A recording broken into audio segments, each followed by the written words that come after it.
सुवर्ण दिवसाच्या या कार्यक्रमाला उपस्थित असलेले व्यासपीठावरील संगमनेर विधानसभेचे आमदार माननीय अमोलजी पताळ, कार्यक्रमाचे अध्यक्ष माननीय श्री शांताराम पाटील शिंदे,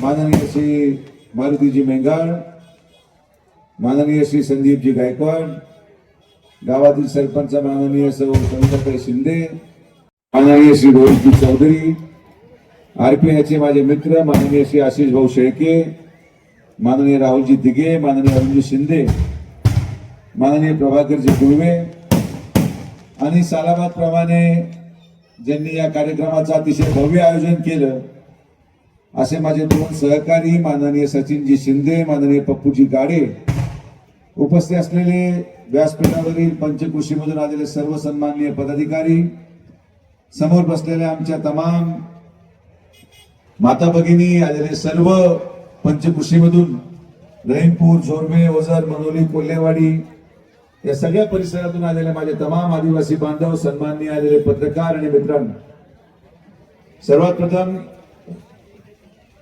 मी पप्पू आणि सचिनचे मनापासून आभार व्यक्त करतो, अभिनंदन करतो की वर्षभरामध्ये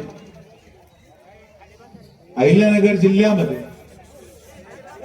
आदिवासी दिनाचा कार्यक्रम असतो आणि अतिशय मोठ्या प्रमाणात,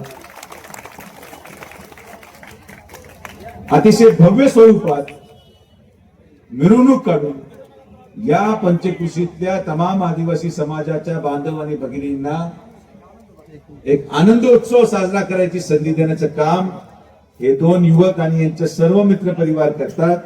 त्यामुळे या दोघांसाठी आणि या मित्र परिवारासाठी एकदा जोरदार टाळ्या होऊन जाऊ द्या. आज कार्यक्रमाला थोडा उशीर झाला, भाषण योग्य वेळी मी करेल, योग्य वेळी मी बोलेल,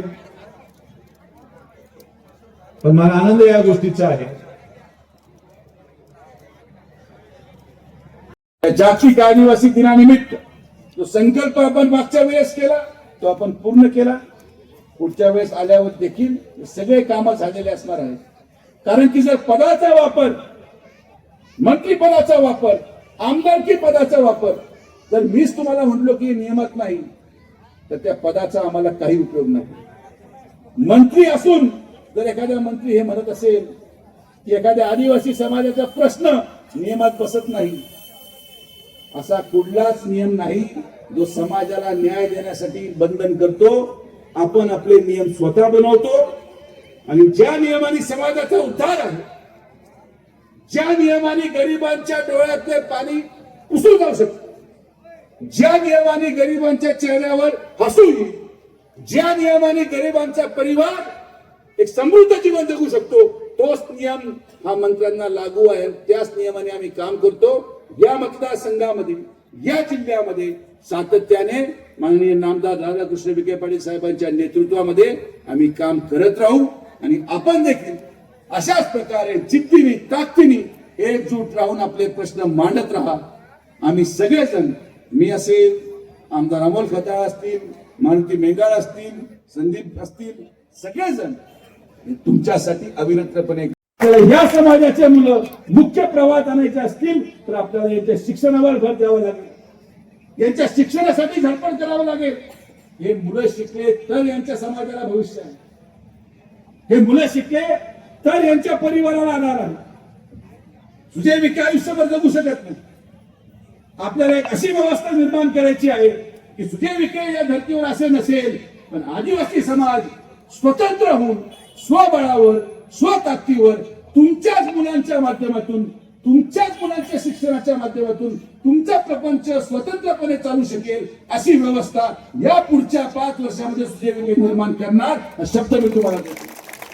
आणि म्हणून आपण सगळेजण एक दिलानी, एक जुटीने नाही तेही आणलं आणि त्यामुळं या मतदारसंघामध्ये, या जिल्ह्यामध्ये नुसतं शब्दावर राजकारण होत नाही, शब्दपूर्तीचं राजकारण होतं.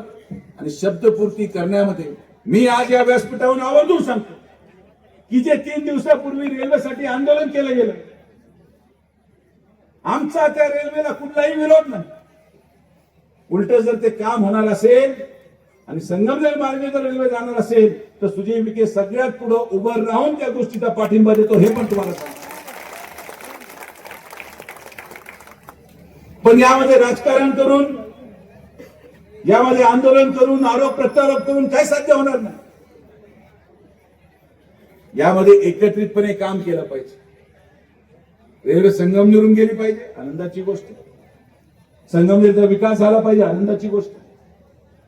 आणि माननीय नामदार राधाकृष्ण विखे पाटील साहेबांच्या नेतृत्वामध्ये आज राज्याचे मुख्यमंत्री माननीय देवेंद्र फडणवीस साहेब असतील, उपमुख्यमंत्री एकनाथ शिंदे साहेब असतील, उपमुख्यमंत्री पवारताई असतील, या महायुतीचं सरकार हे ठामपणे संगमनेर तालुक्याच्या प्रश्नांच्या पाठीमागे खंबीरपणे उभे आहे. आणि माननीय मुख्यमंत्र्यांच्या नेतृत्वामधूनच मी स्वतः शब्द देतो, आम्ही पुढे रेल्वे पळून आम्हाला घेऊन जायची नाही. आमच्याकडे रेल्वे आली, स्टेशन आलं, रेल्वे पण आल्या, विमानतळ पण आलं, विमानं आले, फक्त समुद्र नसल्यामुळे जहाज आपण आणू शकलो नाही. त्यासाठी आम्हाला कधी रस्त्यावर उतरावं लागलंच नाही. आम्ही रस्त्यावर न उतरता विमानतळ आलं, आम्ही रस्त्यावर न उतरता रेल्वे स्टेशन आणलं. त्याच्यासाठी जिद्द लागते आणि जिद्दीने काम केलं तर सगळ्या गोष्टी येतील. तर जसं रेल्वे स्टेशन शिर्डीला आलं तेवढ्याच जिद्दीने आपण संगमनेरला देखील रेल्वे स्टेशन आणणार, हा शब्द मी या जनतेच्या पुढे आज देतो. आणि यामध्ये मला श्रेय अजिबात नको, यामध्ये अजिबात कुठलं श्रेय घेण्यात मजा नाही. अगोदर मला हे जाणीव होती की आपण कुठेतरी निवडणूक लढून एखादं पद मिळवलं पाहिजे. हे मी जेव्हा खासदार झालो किंवा खासदार होण्यापूर्वीची अपेक्षा होती. पण आज विधानसभा झाल्यानंतर या गोरगरीब जनतेच्या आशीर्वादाने, या आदिवासी समाज आमच्या बांधवांच्या आशीर्वादाने, सर्वसामान्यांच्या आशीर्वादाने आपण किती आमदार केले. नवीन नवीन मुलं, सर्वसामान्य घरातले मुलं हे आज या मतदारसंघामध्ये आमदार होऊ शकले. ही कैलासवासी बाळासाहेब विखे पाटलांची पुण्याई आम्हाला लाभली आणि त्या पुण्याईच्या आधारावर आमचा परिवार हे सातत्याने काम करतो की आता आमदार बनवण्यामध्ये आपल्या एकट्या जिल्ह्यामध्ये आता 18 आमदार झालेत. एक आमदार तर मी मणक्यात आजार घेऊन हॉस्पिटलला ऍडमिट होतो, तिथं बसल्या बसल्या करून टाकला. पदामध्ये रस नाही. पद येतात जातात, लोक ओळख ठेवतात नाही ठेवत, मंत्रीपद येतात जातात, पण जे काम आपण करतो ते पुढचे 50 वर्ष लोक लक्षात ठेवतात. आणि म्हणून कामानेच आपली ओळख आहे, कामानेच विखे पाटील परिवाराची ओळख निर्माण केली. आणि या भागामध्ये, या मतदारसंघामध्ये आदिवासी समाज बांधवांचे काम केल्यावरच आपण परत मतदान मागण्यासाठी त्यांच्याकडे जाऊ, हा शब्द सुजय विखेचा तुम्हाला आहे. आपण सर्वजण एवढ्या मोठ्या संख्येने आलात. दरवर्षी हा कार्यक्रम मी लिहून ठेवलेला आहे. मी कुठे जरी असलो, मी परदेशात होतो, पण फक्त जागतिक आदिवासी दिनाच्या कार्यक्रमासाठी खास विमान करून परत या कार्यक्रमाला आलो, कारण की हा कार्यक्रम सुटता कामा नये. आणि म्हणून माझ्या प्रत्येक मतदारसंघाच्या प्रत्येक सरपंचांना विनंती आहे की तुम्ही समाजामध्ये जा. समाजाचा वापर फक्त मतदानापुरतं नको, समाजामध्ये जाऊन त्यांचे प्रश्न आणि छोट्या छोट्या गोष्टी, तुम्हाला फक्त प्रश्न मांडायचे, तुम्हाला कोणाला पैसा द्यायचा, पैशाची काळजी करू नका. त्यासाठी आम्ही समर्थ आहोत. परमेश्वराने भरपूर दिलंय. एखादी बादली आदिवासी समाजासाठी गेली तर काही फरक पडत नाही, काही फरक पडत नाही. पण निदान तो प्रश्न जाणून घेणं, समाजामध्ये जाऊन त्यांच्या वेदना, त्यांचं दुःख जाणून घेणं आणि ते दुःख जाणून घेऊन आपण हे स्वप्न पाहिलं पाहिजे की आज जे काही प्रश्न माझ्याकडे मांडले, महाराष्ट्राचा मी काही नेता नाही, आपल्या तालुक्यापुरतं मी काम पाहतो.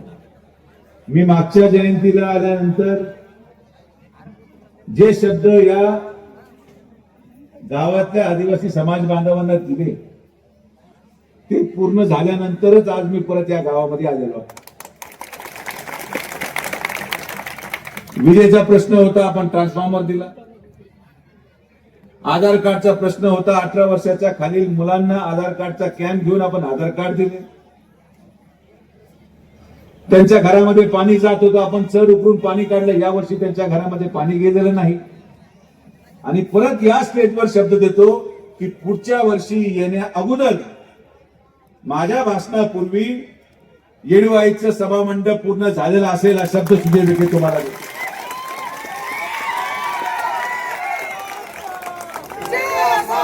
भाषण, शब्द, आश्वासन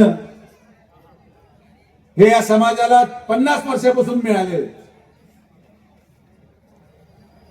या समाजाचा अनुभव माझ्या इतका कोणालाच नाही.